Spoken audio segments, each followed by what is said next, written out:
कृष्ण भगवान की जो ओम श्री परमात्मने नमः। श्री कृष्ण भगवान सुनिए। साई नमः। श्री कृष्ण भगवान सुनिए। अंतःकरण जिसके वश में है, ऐसा सांख्य योग का आचरण करने वाला पुरुष न तो करता हुआ और न करवाता हुआ ही 9 द्वारों वाले शरीर रूप घर में सब कर्मों को मन से त्याग कर आनंद पूर्वक सच्चिदानंद घन परमात्मा के स्वरूप में स्थित रहता है। परमेश्वर मनुष्य के न तो कर्तापन की, न कर्मों की और न कर्म फल के संयोग की ही रचना करते हैं, किंतु स्वभाव ही बरत रहा है।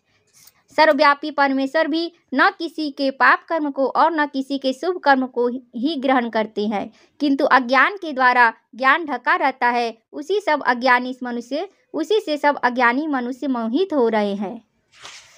तो जिनका वह ज्ञान परमात्मा के तत्व ज्ञान द्वारा नष्ट कर दिया गया है, उनका वह ज्ञान सूर्य के सदृश उच्च सच्चिदानंद घन परमात्मा को प्रकाशित कर देता है।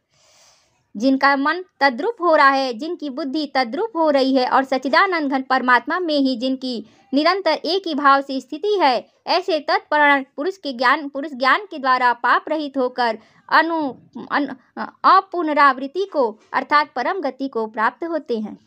वे ज्ञानी जन विद्या और विनय युक्त ब्राह्मण में तथा गौ, हाथी, कुत्ते और चंडाल में भी समदर्शी ही होते हैं।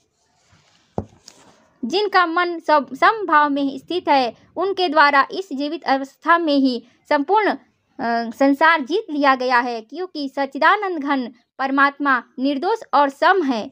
इससे वे सच्चिदानंद घन परमात्मा में ही स्थित है। जो पुरुष प्रिय को प्राप्त होकर हर्षित नहीं हो और अप्रिय को प्राप्त होकर उद्विग्न न हो, वह स्थिर बुद्धि संशय रहित ब्रह्मवेत्ता पुरुष सच्चिदानंद घन परम ब्रह्म परमात्मा में एक ही भाव से नित्य स्थित है।